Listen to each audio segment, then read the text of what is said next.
Welcome to the River City. We're in downtown Decatur, Alabama, standing outside the Department of Mental Health Region 1 offices. Today, we're going to be discussing the services available through the Living at Home and ID waivers. So join us as we move forward with this episode of Tools of the Trade.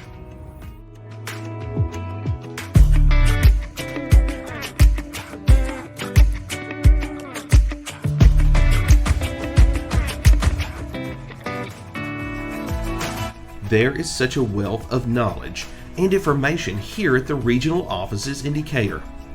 Today, we are on our way to meet one of those experts, my co-host for the day and the Region 1 Waiver Coordinator, Miss Julie Agee.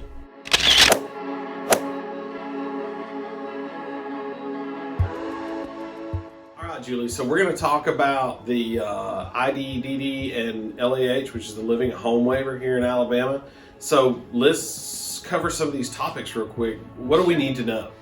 So with the ID and LAH waivers, traditionally people associate those waivers with strictly residential and our facility day have services. Although we actually offer an array of services under both of these waivers. The goal is to provide a person-centered approach where we want to do an individualized plan of care.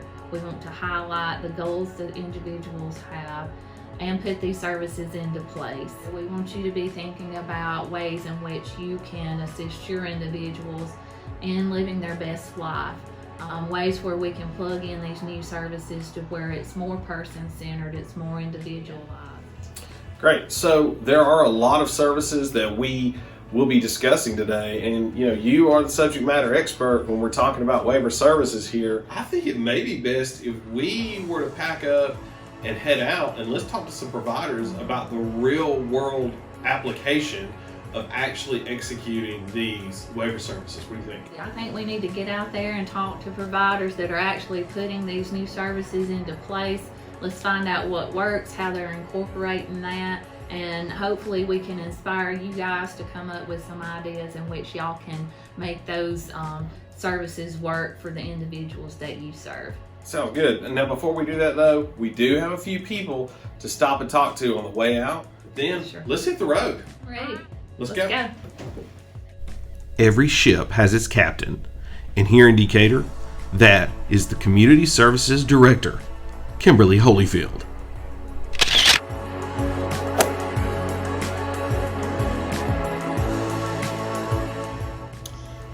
Well, we definitely need to identify the difference between community day and community experience. Well, I know for a fact the positive behavior support services, we need to weigh in on those. Just like the different levels, we need to, I guess, better define them. Level 3 is actually the level where your DSPs can provide the support. Level 2 is where your Qs can, and then level 1 is where you have to have a person who has a master's level degree to perform the service. Because there are so many services, if you're not looking at the information, you will be confused on it. And I just think that that's where the breakdown has come from. But now that we have that layout, it's getting better.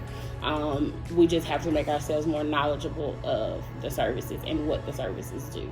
And a lot of those services can be utilized, for a lot of our people supported. The overall goal is to get them out into the community, get them, into the independent living, into all of those different settings. And to start moving toward those goals, we've got to make sure that we're utilizing all of the services on the waivers. Our journey is just beginning, but before we can hit the road, we have to discuss a few more waiver services here with regional staff. Meet RN Vicki Jackson, Housing Specialist Canelo Brown, and Self-Directed Services Liaison Jocelyn Smith. Nursing services can be incorporated in your plan of care or in the IRB if residential services are being sought. Nursing services are an hourly service, such as insulins or monthly injections for psych medications. I help people transition from their family home, group home, into the community. I assist with finding housing, deposits, food, furniture, utilities, any other resources related to housing. Housing services are only available under the ID waiver. You have the right and the option to self-direct specific services. You can self-direct personal care services. You are able to self-direct respite services, RN nursing, LPN nursing, adult companion care. You are also able to access specific services if you would like, also using self-directed services such as environmental accessibility, specialized medical supplies, and assisted technology. You have the ability, when you're self-directing your services, to hire your own staff, so you get to choose the staff that work for you. The most important part of self-directing your service is that you are able to independently manage your services, but when you need support, you have the access of the staff, your support coordinator, as well as the self-directed liaison. So who is managing the service? You're managing the service. This service is available through both waivers. That typically occurs in your home. It can be community-based as well, but it does not involve residential. It's time to grab the keys and hit the open road as we get ready to meet with multiple providers all around Region 1.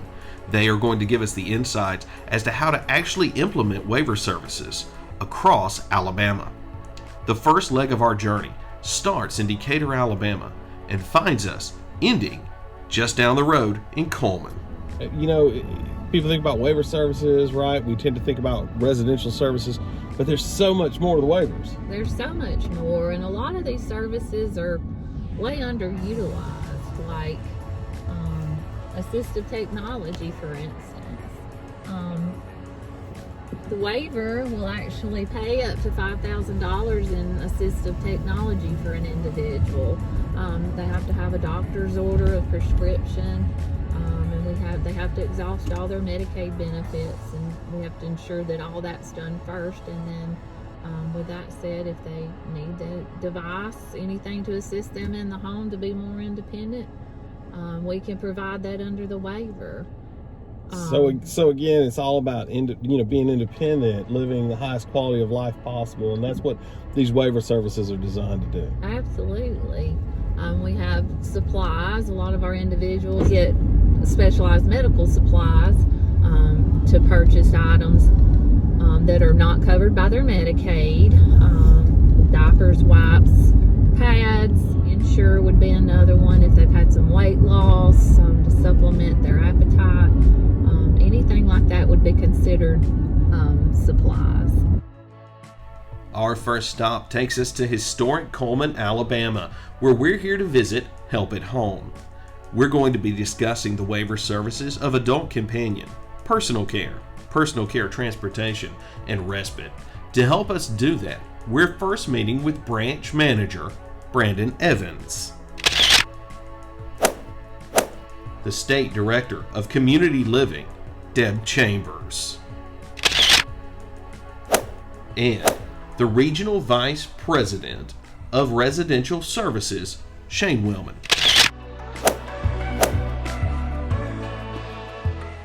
One of the most underutilized services that we provide is companion services.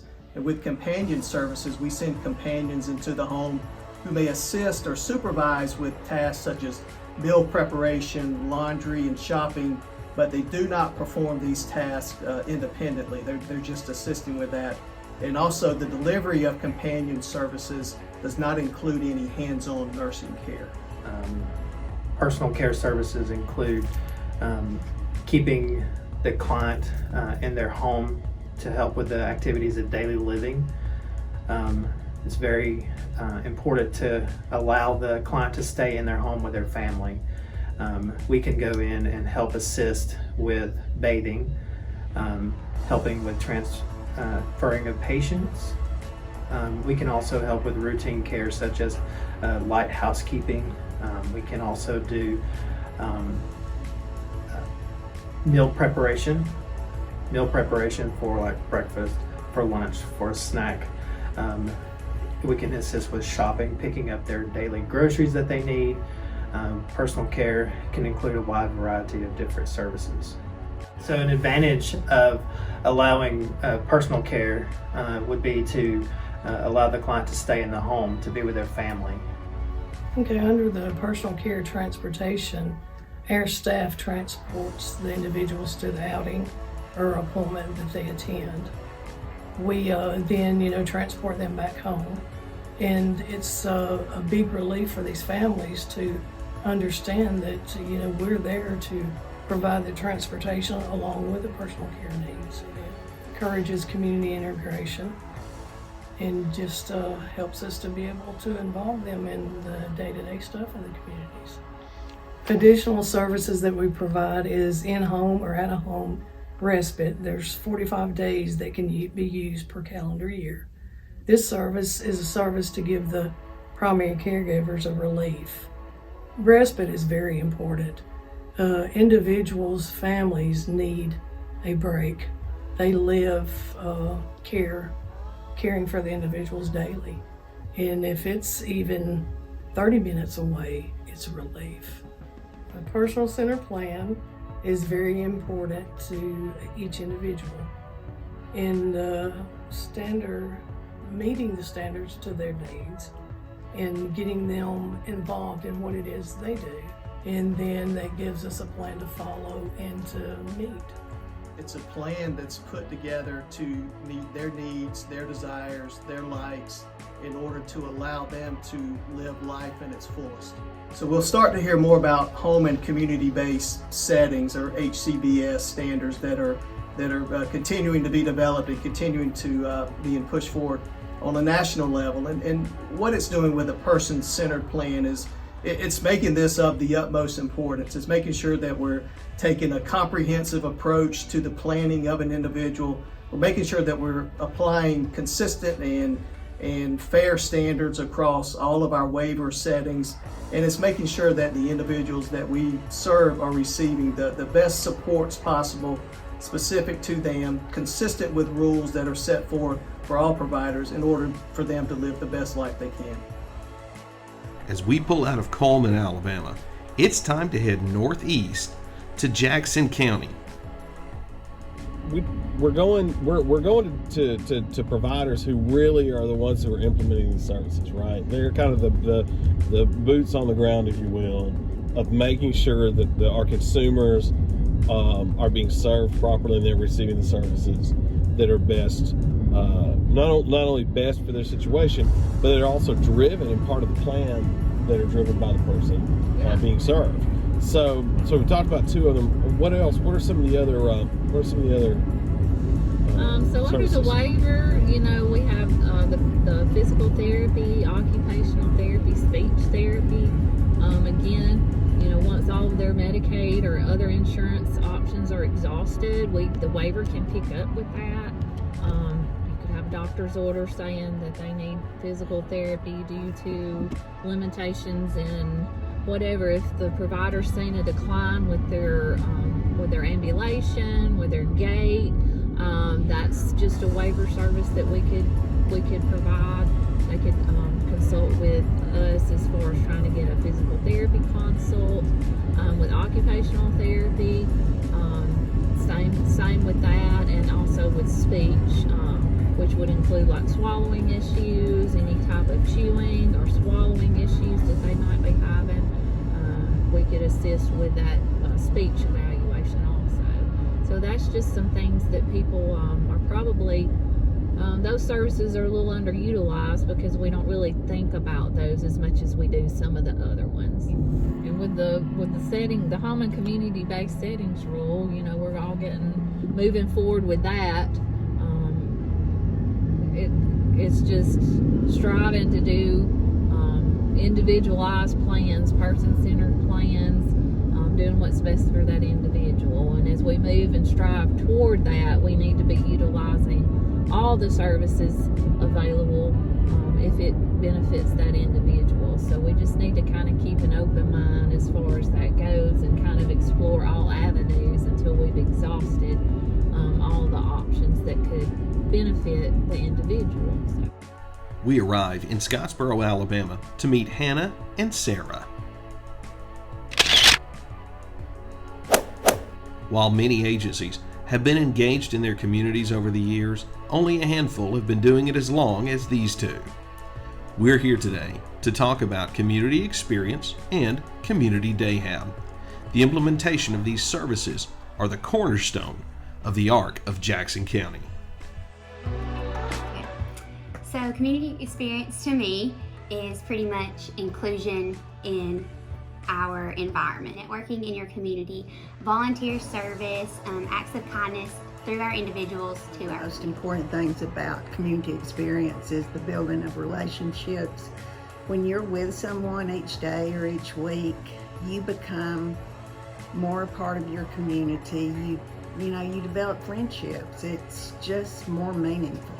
So it is very much so like volunteer service. The big hiccup is the individuals cannot do things that their employees are getting paid to do. You're not really in these four walls, you're a part of your community, which is, what our main focus is for everybody to be included in there. So initially, we started with 4 sites, and then we have expanded to 11 to 12.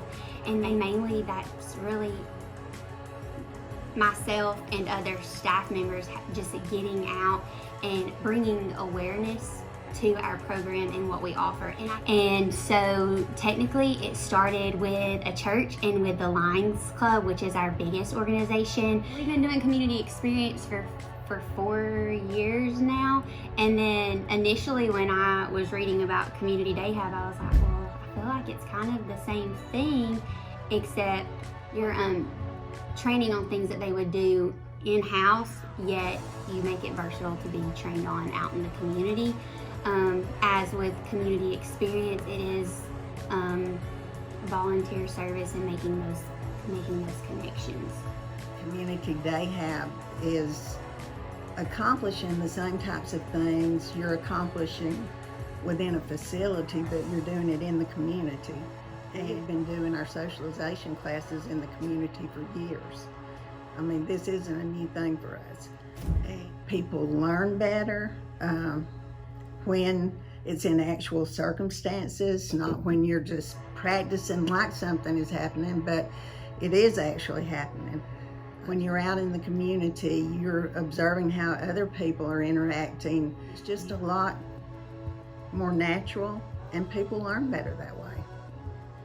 And it helps too when someone has a good experience that they can be an advocate for you. They can show other businesses that this is good for them, that the relationships work well, people are contributing members of their society, they can do it too. I think that is a big part of it. And then when we're not able to go somewhere, they genuinely miss the people because they formed relationships with them. And so say we leave and we see them out and they're like, oh hey, well we missed y'all this week. I think it makes the individuals feel included because they are being missed and they're being noticed and they're being appreciated for what they're doing. So originally everything is based from their ISP meeting, the individual's desires and wants and needs and their likes and their dislikes. So we take their plan, we sit down, we have discussions with them. Hey, is this something that you're interested in doing? And everything is planned around that person and what they need and what they want and what they enjoy.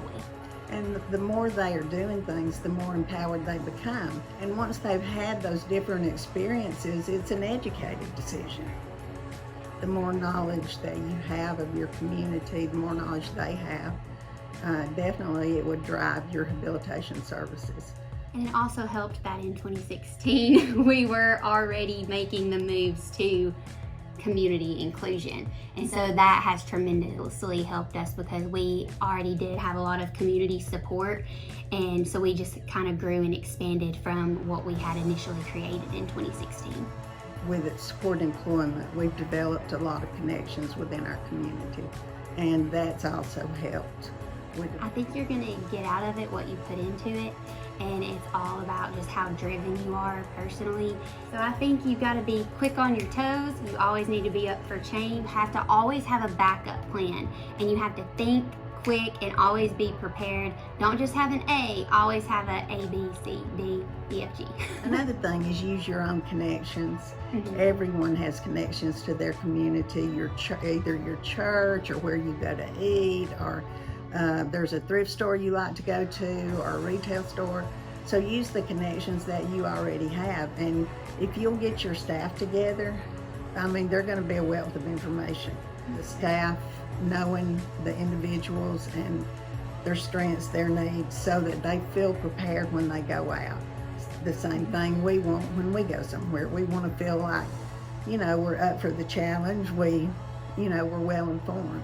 Also, when creating your community sites is making sure that everything is ADA compliant, because you want to ensure that each individual that you are serving has an opportunity to participate in these activities. So you always need to make sure that the restrooms are accessible. If they utilize a wheelchair, that there's a ramp.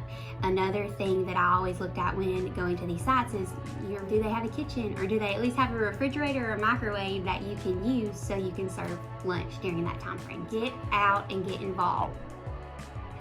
Julie and I have covered a lot of ground, and we've gathered a lot of information today concerning the intellectual disabilities and living at home waivers offered through the Department of Mental Health.